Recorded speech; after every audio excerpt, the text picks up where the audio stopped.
और स्वयं गोस्वामी जी जो है वो समस्त का समस्याओं से जुड़े हुए हैं, इसलिए उन्होंने अपने आराध्य का जो रूप अंकित किया वो 2 वस्तु है।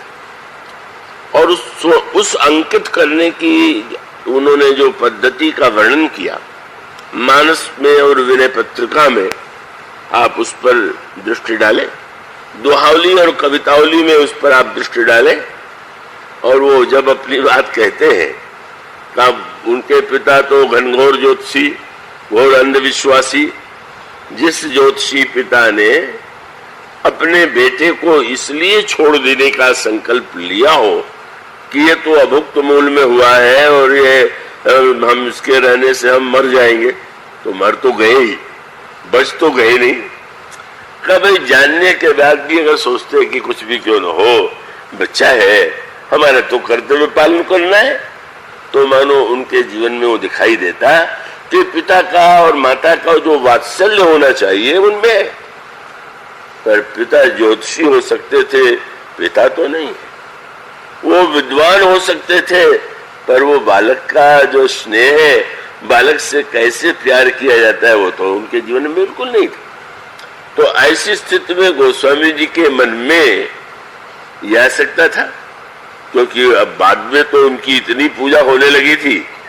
गोस्वामी जी स्वयं जब देखते हैं, उन्होंने कहा एक दिन तो ऐसा था कि भिक्षा मांगने के लिए गोस्वामी जी जिसके दरवाजे पर खड़े हो जाते थे भूख के मारे, उसको लगता था कि इस अभागे बालक का मुंह देख लिया, पता नहीं आज दिन कैसा बीते।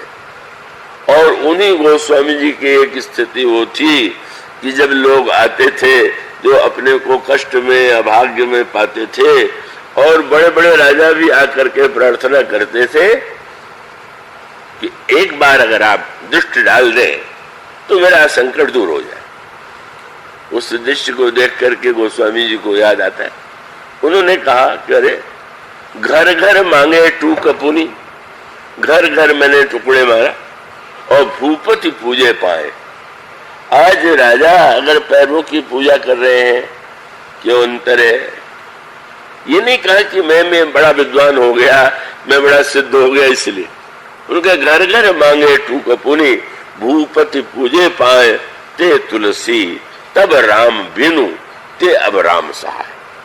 वह तुलसी पहले ऐसा था कि वो श्री राम का सहाय नहीं प्राप्त था, और अब प्रभु की सहायता है तो वो ऐसा परिवर्तन हो गया। और उन्होंने कभी ये नहीं कहा कि पिताजी मूर्ख थे, ज्योतिष का उन्हें ज्ञान नहीं था, ठीक से उन्होंने कुंडली नहीं बनाई। उन्होंने बात ऐसे मीठे ढंग से रखी। और वो आप कवितावली और दोहावली विनय पत्रिका वो भी अगर साथ में पढ़े तो वो स्वामी जी के जीवन की जो घटनाएं जनश्रुति में है उनका महत्व है, पर जिसको स्वयं उन्होंने अपने शब्दों में लिखा उससे लगता है कि उनकी क्या भावना है। अब जैसे गोस्वामी जी बाद में अच्छे स्वस्थ से दिखाई देने लगे होंगे, और देखे तो किसी ने पूछ दिया कि जब आप बच्चे थे तो मोटे थे कि दुबले थे, कई लोग पूछा करते। तो गोस्वामी जी ने कहा कि मुझे याद आता है, बहुत विरोध की सी बात है, एक महात्मा अयोध्या में थे, बड़े उनके प्रति आदर भावना थी, महात्मा राम मंगल दास जी महाराज, परमहंस जी के रूप में बड़ी श्रद्धा उनके पास रखते थे, बड़े दीर्घायु थे। और वे बहुधा ये बताते थे वो कि आज इस देवता से भेंट हुई या उस मुनि से भेंट हुई, वो अपने अनुभव सुनाते थे। और श्रद्धालु जो है वो उस पर उनकी भावना, उनकी बातों को, क्योंकि वो कोई पाखंडी तो नहीं थे, कभी मीरा जी मिलने आते, कभी सूरदास जी आते, कभी तुलसीदास मिलते, तो वो सब जो है वो अनुभव सुनाते श्रद्धालुओं को, उससे बड़ी प्रसन्नता होती। अब एक बात विवाद छिड़ गया कि एक चित्र तुलसीदास जी का आपने देखा होगा जिसमें दाढ़ी वाला था, और एक में दाढ़ी नहीं, तो वो किसको प्रामाणिक माना जाए, दाढ़ी वाले चित्र को कि बिना दाढ़ी के चित्र को? तो उपाय यही लगा कि महाराज से पूछ लिया जाए कि वो दाढ़ी वाले ठीक कि वो बिना दाढ़ी के, तो वही प्रामाणिक चित्र माना जाए। पर जब प्रातः काल उन्होंने उत्तर दिया तो उन्होंने कहा कि हाँ, पहले तो उनके दाढ़ी नहीं थी, बाद में दाढ़ी बढ़ा ली थी। चलिए, दोनों प्रामाणिक हो गया, दोनों चित्र ठीक हो गया। तो ऐसी स्थिति में वैसी जिज्ञासा लोगों के लिए होती है। एक बड़ा प्रसिद्ध दोहा है, तुलसीदास जी पहले बहुत दुबले थे, बाद में थोड़ा मोटे हो गए, तो किसी ने पूछ दिया कि क्या हुआ, ये दुबले से मोटे कैसे हो गए? तो वो दोहा जो प्रचलित है वो आवश्यक नहीं है कि गोस्वामी जी कही हो, लेकिन उसके पीछे जो भावना है उसमें गोस्वामी जी ने कहा कि अरे भाई, उस समय जो था तुलसी, तुलसी हरि भेटे नहीं, नहीं रही पहचान, और हरि भेटे संशय गई, ताते देह मुटान। तो कोई मोटे लोग प्रसन्न न हो और दुबले लोग निराश न हो। मैंने एक उत्तर ऐसा लगा कि उनको वही निश्चिंतता है, हरि भेटे संशय में गई तो ताते देह मुटान। पर कवितालु रामायण में गोस्वामी से पूछा गया, आप दुबले थे कि मोटे? गोस्वामी जी ने कहा दुबला भी था और मोटा भी था। ये कैसा उत्तर है महाराज? तो उन्होंने कहा, अगर पाप की दृष्टि से देखो तो मैं मोटा था, महापापी, और शरीर के दृष्टि से देखो तो मैं महादुबला। कवितालु रामायण की कविता पढ़नी होगी। बोले पातक पीन और कुदारित दीन, जिसको खाने को न मिले, जो भीख मांग करके किसी तरह से पेट पाले, वो शरीर से मोटा क्या होगा? लेकिन जिसको भीख मांगना पड़ रहा हो, माता पिता का प्यार न मिला हो, उसने न जाने कितना पाप किया होगा। तो पातक पीन कुदारित दीन। पूछा, अच्छा तो माता पिता की तो मृत्यु हो गई सबकी, तो कुछ संपत्ति आपके लिए छोड़ गए थे? आजकल तो लोगों ने कागज ढूंढ डाले हैं कि पिता ने क्या छोड़ दिया था और किसने क्या उनको दिया था, लेकिन उन्होंने ऐसा जो लिखा वो यही लिखा है कि हाँ, दो ही चीज थी हमारे पास, कोई संपत्ति नहीं, कोई वस्तु नहीं। क्या था? पातक पीन कुदारिद दीन और हाथ धरे कथरी करवा। मिट्टी का बर्तन जिसमें मैं भीख मांगता था, या तो वो मेरे पास था, या ओढ़ने के लिए जो फटे, इतना अभाव, जिसके पास कोई वस्तु नहीं, कोई पूंजी नहीं, कोई घर नहीं। पातक पीन कुदारिद दीन और हाथ धरे कथरी करवा। तो लोगों ने कहा कि महाराज, लेकिन आप इतने महान संत, पिता ने इतना आपको अभागा कहा, मानो उनको ज्योतिष का ज्ञान नहीं था। उन्होंने कहा नहीं, ऐसा नहीं। लोग कहे, सब लोग एक स्वर से कहते थे कि बड़ा अभागा है, और बिल्कुल सही था। शब्द क्या है? लोग कहे विधियों न लिखो, सपने मुंह नहीं अपनों बरवाए। ब्रह्मा ने भी मेरे भाग्य में कुछ नहीं लिखा था। क्या तात्पर्य? उन्होंने कहा, ब्रह्मा तो पाप और पुण्य देख करके पूर्व जन्मों का किसी व्यक्ति का भाग्य लिखते हैं, पर ब्रह्मा ने जब चित्रगुप्त से कहा कि इसके जितने पुण्य हो खाते लाओ, मैं बता दूं कि इसका भाग्य कैसा होगा, तो उन्होंने कहा एक भी नहीं, बिल्कुल पुण्य का खाता खाली। तो पाप का खाता आने लगा, और खाते आते जा रहे हैं। देखते देखते ब्रह्मा जी घबरा गए, कितने खाते हैं भाई, लाते ही जाओगे क्या? बोले महाराज अब तो समांश भी नहीं आया। तो उन्होंने कहा इसका हिसाब करने में तो सबका हिसाब एक गड़बड़ा जाएगा, इसी का हिसाब चलता रह जाएगा। इसलिए अब एक ही उपाय, पुण्य किया नहीं है तो अच्छा क्या लिखूं, और पाप इतने हैं कि वो फल भी सिर में समाएंगे नहीं, चलो मैं इसका सिर कोरा ही छोड़ देता हूं। लोग कहे विधियों न लिखो, सपने नहीं अपनों बरवाए। तो महाराज आज आपका जो इतना सम्मान है वो कैसे है? वो सिर था कोरा, और जब मैंने राम स्वभाव सुनो तुलसी, प्रभु का स्वभाव संतों से मैंने सुन लिया।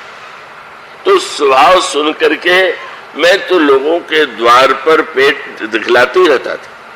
भिखारी अब भी दिखाते हैं पेट की ओर, आजकल के भिखारी भी थोड़ा उस तरह कम हो गए हैं, वो तो अपने के सम्मान का भी अर्थ रखते हैं, उनको कितना देनी क्या दीजिए। पर एक भिखारी की देखिए, अरे भूखे, वो राम सुभाय सुनो तुलसी, प्रभु सो कहूं बारक पेट खलाई।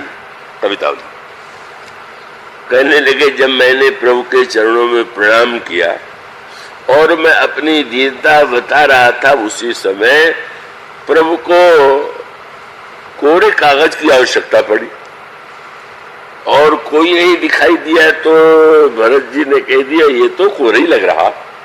तो मेरे सिर पर उन्होंने अपने हाथ से जो लिख दिया वो प्रभु का लिखा हुआ भाग्य है, ब्रह्मा का लिखा हुआ नहीं, ज्योतिष का लिखा हुआ नहीं।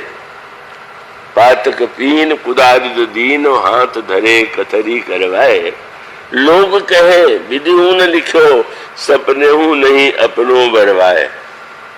लेकिन आज संसार जिसको अभागा कहता था, राम को किंकर सो तुलसी, राम का ही दास है, राम का महान भक्त है, राम का किंकर है, राम को किंकर सो तुलसी, समुझे ही बने। बोले समझने की बात। एक सज्जन ने कविता पढ़ा, ये आपकी कविता है क्या? मेरा नाम, वो मेरा नाम नहीं है, नाम तो भगवान के है। तो एक संयोग की बात है कि मेरा नाम भी वही।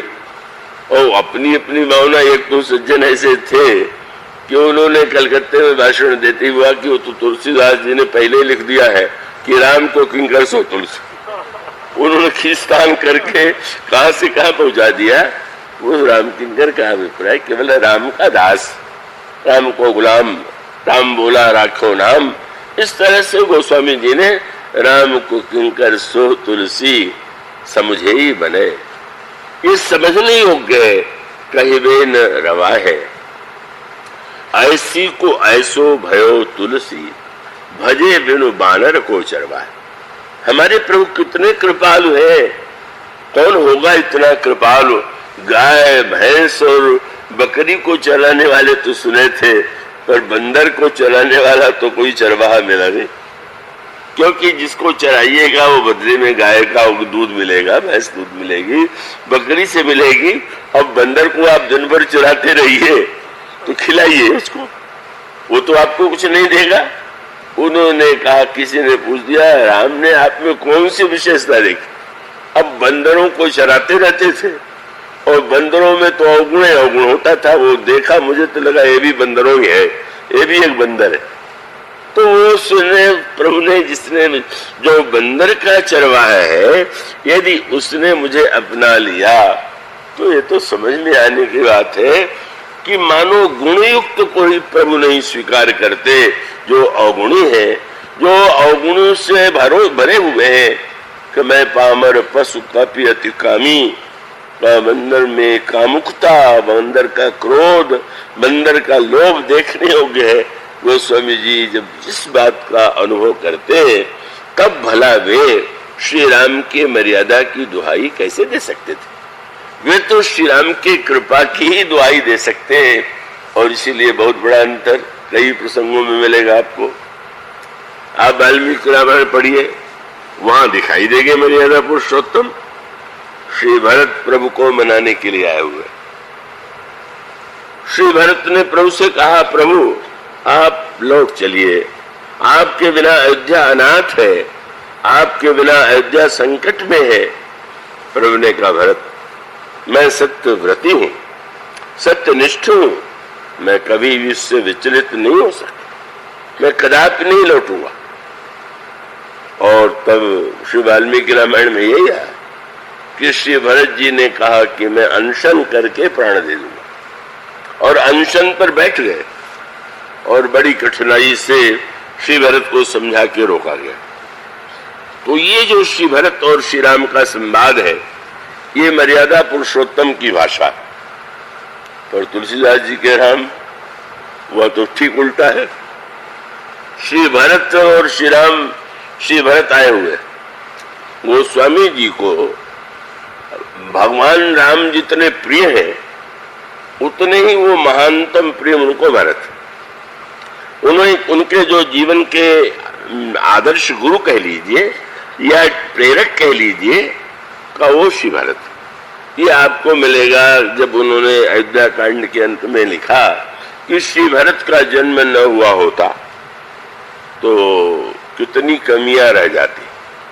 तो उन्होंने गिनाया, उन्होंने कहा कि प्रेम के कुछ अंशों को तो लोगों में देखा, किंतु परिपूर्ण प्रेम कैसा होता है यह देखने को नहीं मिला था। तो अगर श्री भरत न आते तो भक्तों में प्रेम का थोड़ा अंश दिखाई देता, पूर्ण प्रेम का दर्शन न होता। दूसरी बात उन्होंने कही कि श्री भरत का जन्म न हुआ होता तो मान्यता ये थी कि गृहस्थ जो है वो घर के कार्य करता है और वो व्यवहार में रहता है और वो लोग तपस्या करते हैं।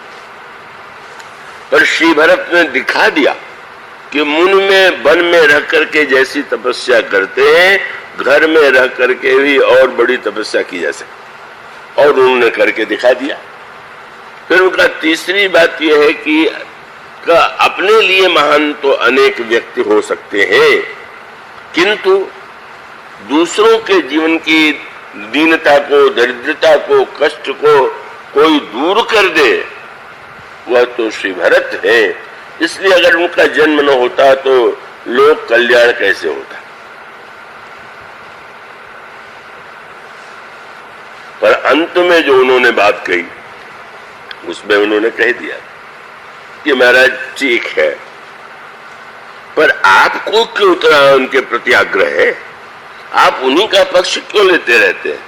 तो उन्होंने स्पष्ट कह दिया कि त्रेता युग के लोगों की तो हानि जो तो थी, पर इस कठिन कलयुग में और मुझ जैसा दुष्ट व्यक्ति भी अगर श्री राम की शरण में जा सका तो भरत के द्वारा ही जा सका। वो छंद आपने सुना और पढ़ा होगा, अवश्य पढ़िए। आप तो रामायण पाठ का नियम ले लीजिए, कुछ न कुछ नित्य रामायण पढ़ेंगे तो आपको इतने आनंद की अनुभूति होगी, लौकिक कामनाओं की पूर्ति नहीं परमार्थ तत्व का भी आपको बोध होगा। वो छंद है, सिय राम प्रेम पीयूष पूरण हो तो जन्म न भरत को, मुनि मन अगम यम नियम सम दम विषम व्रत आचरित को, और दुख दाह दारिद दंभ दूषण स्यस मिस अपहर्त को। और अंत में बोले कलिकाल तुलसी से सठनी हठी राम सन्मुख करतु। अगर भरत न होते तो इस कठिन कलिकाल में मुझ जैसे दुष्ट को हठ पूर्वक भगवान के सामने कौन ले जाता। बड़ा शब्द में बल है कलिकाल, लेकिन गोस्वामी जी थोड़ा पकड़े गए कि देखा आप कहते रहे कि बार बार श्री राम तो दीन दयाल है, तो क्या हुआ। तो क्या सुंदर शब्द गोस्वामी जी का है, और इसकी व्याख्या आपको दूसरे प्रसंग में मिलेगी कि अगर भगवान दीन दयाल है तो भी कोई डरने की आवश्यकता है। तो गोस्वामी जी दो बात कहते हैं कि भगवान दीन दयाल तो है, पर मैं तो दीन नाथ दीन दयाल है, मैं गहीन गरीबी। दीन दयाल तो है, पर उसके लिए तो हमारे हृदय में सच्ची दीनता का बोध होना चाहिए। एक तो दीनता ये होती है कि व्यक्ति लगे कि मैं दीन, पर दीन अपने को कहने वालों में भी अपना कुछ ऐसा अभिमान होता है कि कभी वो उमड़ पड़ता है। तो उन्होंने ये कहा कि भगवान तो है दीन बंधु दीन दयाल, लेकिन मैं तो दीन नहीं हूं, पर दीन होते हुए भी कहीं न कहीं मुझ में दीनता को जो ऐसा होना चाहिए भान वैसा नहीं। इसलिए शब्द क्या है, हे विधि दीन बंधु रघुराया, ये सुतीक्षण जी का वाक्य है। क्या बोले, मोते सठ पर करी है दाया, हे प्रभु दीन बंधु रघुराया, क्या मुझ जैसे दुष्ट पर दया करेंगे। किसी ने कहा एक और दीन बंधु कह रहे और दूसरी ओर आपको संदेह है, तो उनका दीन बंधु तो तब हूं ना मैं जब दीन हूं, वो 60 बंधु तो है नहीं, और मैं तो 60 हूं, तो मैं तो उसका भी अधिकारी नहीं हूं। गोस्वामी जी कहते हैं कि दीनता होते हुए भी, और आप ये देखेंगे भिक्षा मांगने वाले कितनी दीनता की बात वैसे वाणी से बोलेंगे, पर थोड़ी देर में लग जाता है कि कितना अभिमान दिए, बिगड़ जाए, कुछ का कुछ कह दे और लगने लगता है कि वो दीनता की बात पूरी नहीं होती। दीनता का भाव होते हुए भी दीनता की समग्र अनुभूति बहुत कम लोगों में होती। अब जैसे सुग्रीव को ले लीजिए, सुग्रीव पर भगवान की कृपा के लिए हनुमान जी ने कौन सा गुण बताया?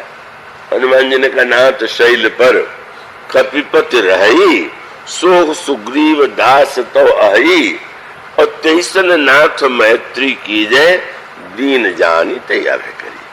वो दीन है, इसलिए आप उसको अभय दीजिए।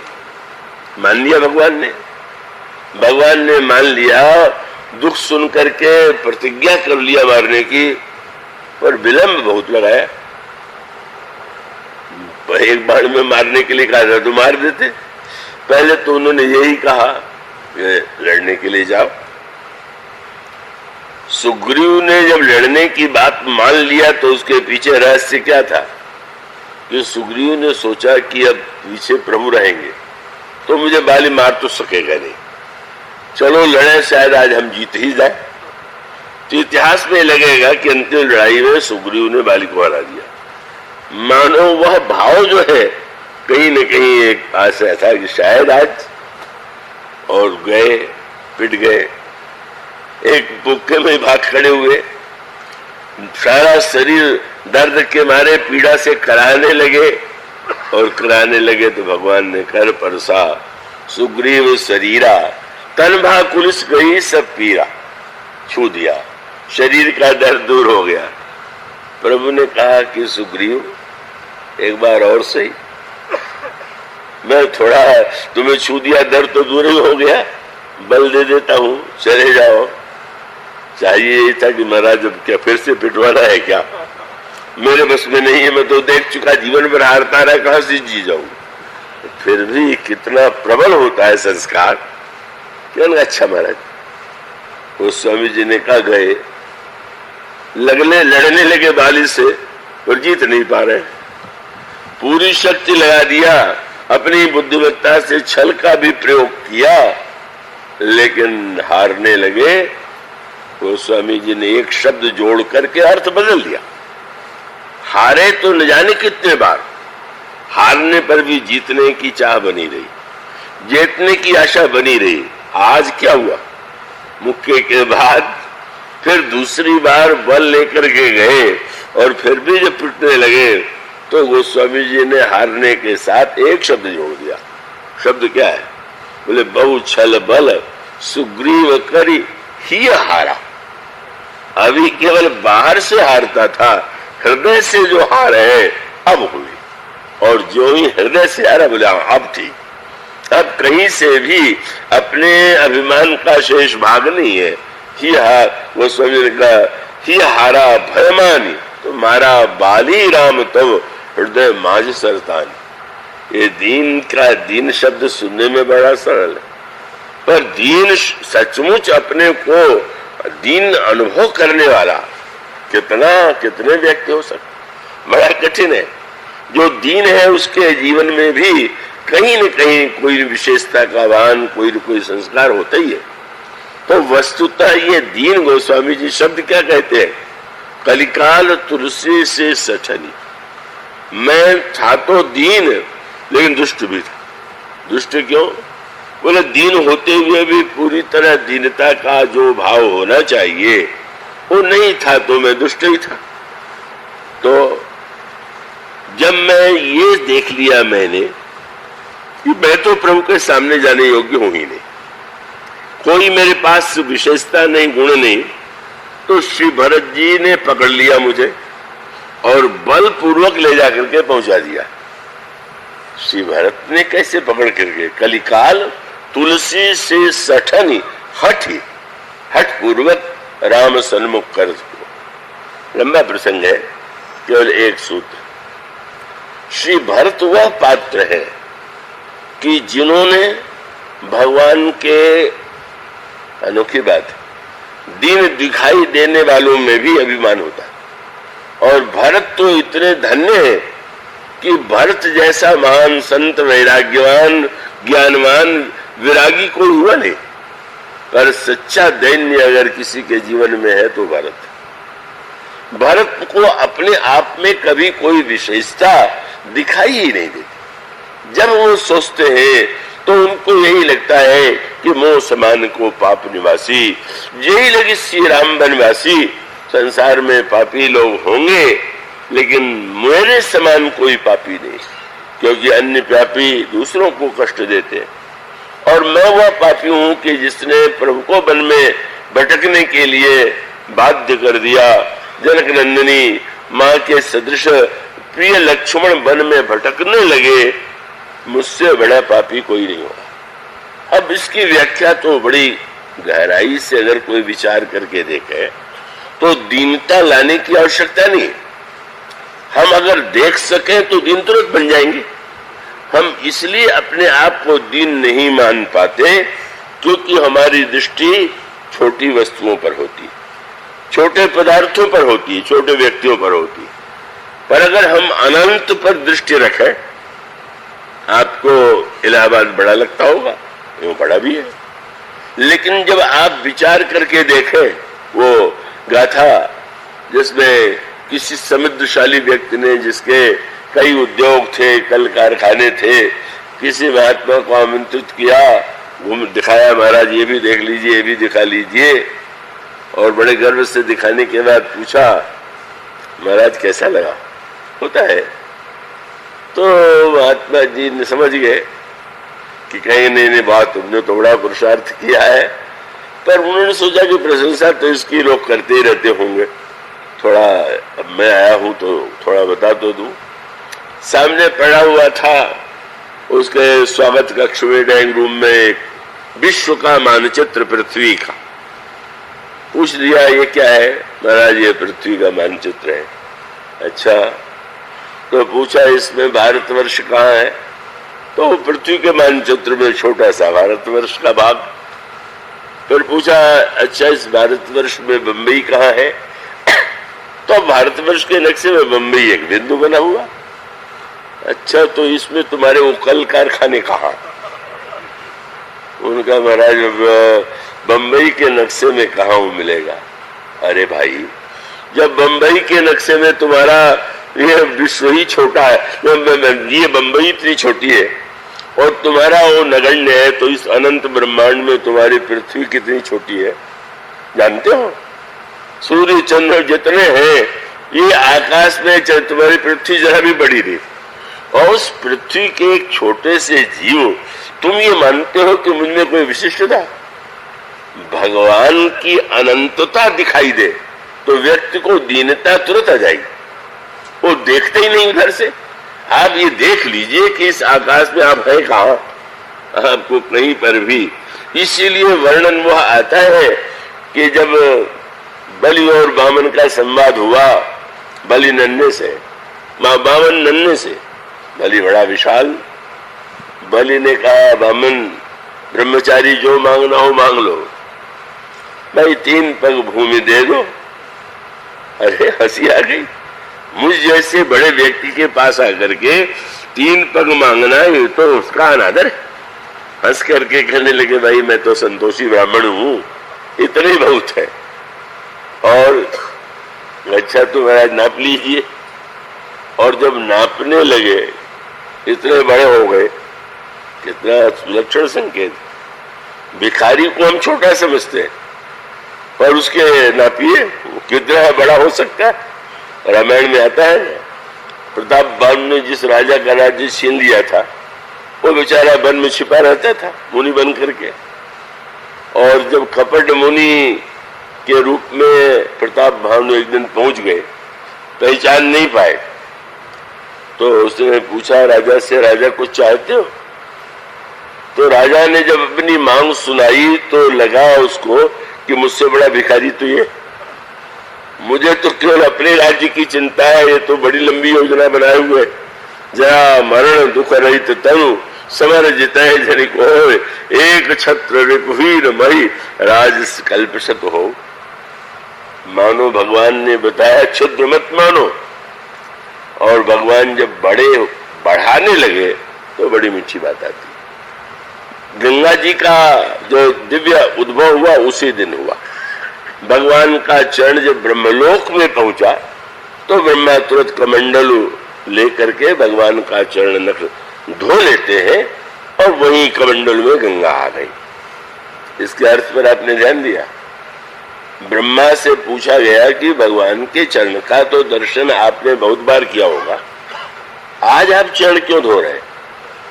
उन्होंने कहा आज भगवान जब इतने बड़े रूप में अपने को दिखा रहे हैं तो मैं समझ गया कि भगवान हमारे अहम की क्षुद्रता सिद्ध करना चाहते। मैं समझता था कितना बड़ा संसार मैंने बनाया और भगवान ने दिखा दिया कि क्या बनाया है, 2 पग भी तो नहीं बनाया। इसलिए आज गंगा का उदय हो गया।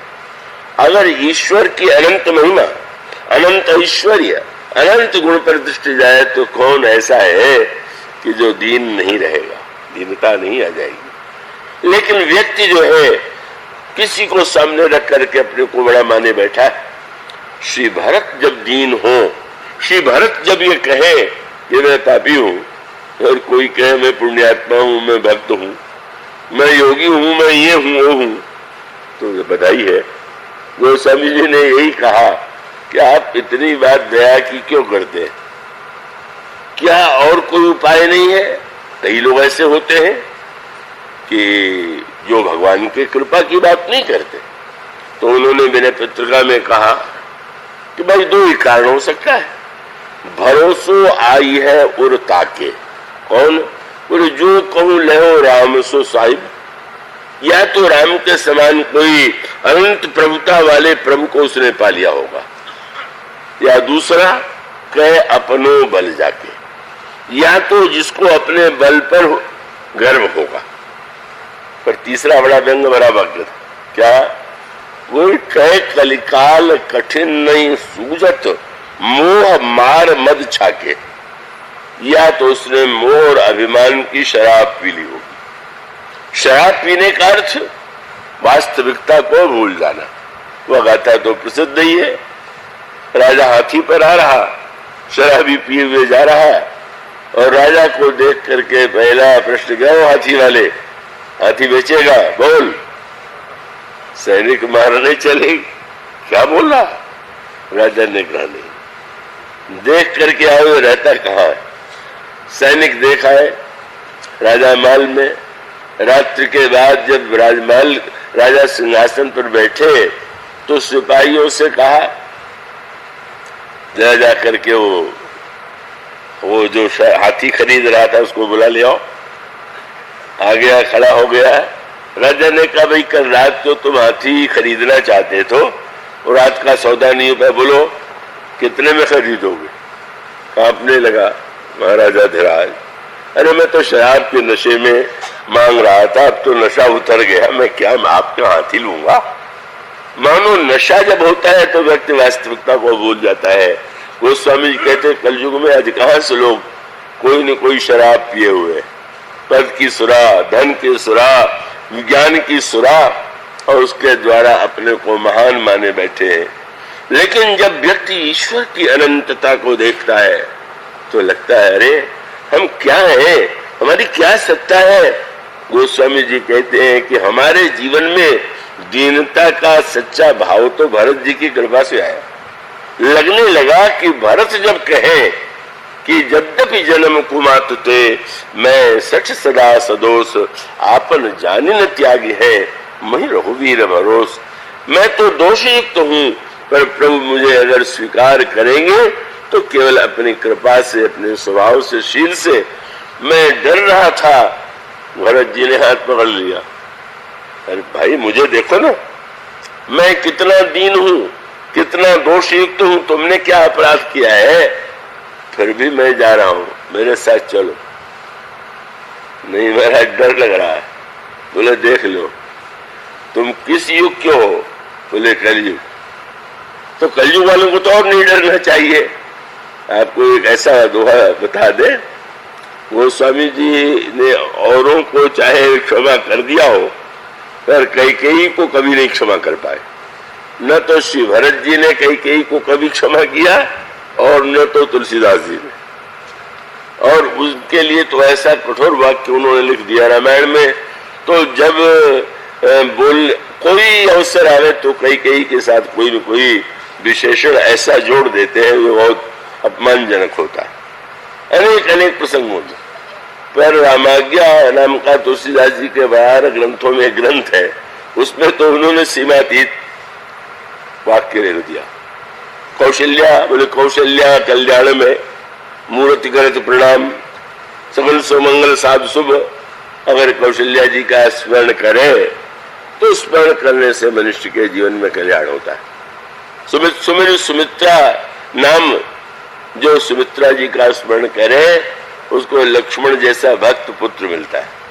तो महाराज 2 रानियों का तो लिखा, कैकेयी जी का भी तो बताइए इनका फल। तो वो तो क्षमा करते तो नहीं लिखते, पर लिख दिया। अरे कलह रूप कली कैकेयी, सुमिरत काज न साय। ये कैकेयी तो साक्षात कलयुग है, जो कलयुग का लक्षण है सब इसमें है। इनका स्मरण भूल के मत करना, नहीं काम बिगड़ जाएगा। वो आजकल वक्ता लोग बहुत गुण गाते हैं, तो शायद ये दुआ उनके ध्यान में नहीं आता होगा। वो स्वामी जी ये कहते हैं कि ये कला रूप कली कैकेयी, सुमिरत काज न साय। इतना श्री भरत जी ने कहा तो मेरे साथ तो आओ। क्या जय ही प्रभु श्री भरत के साथ पहुंचे, पर कैकेयी जी को भी तो लेके गए थे। और भगवान राम सब माताओं में सबसे पहले जाकर के कैकेयी जी को प्रणाम करने लगे और हृदय से लग गए। तो भरत जी ने कहा क्यों डरते हो, जब कलयुग को हृदय से लगा रहे हैं तो तुम तो कलयुग वाले ही हो, तुम तो कलयुग नहीं हो, डरो मत। और किसी में सामर्थ्य नहीं, पर ये जब साक्षात कैकेयी जिसने इतना कष्ट दिया, इतनी पीड़ा किया, उसको कर सकते हो तो क्यों डरते हो। बोले कलिकाल तुलसी से शनि हठ राम सन्मुख करत हो। इसलिए तुलसीदास जी के राम तो वही हो सकते हैं जो दयालु हो, कृपालु हो और जीव को हर स्थिति में अपना ले। इसके बाद की चर्चा कल आज बोलिए सिया।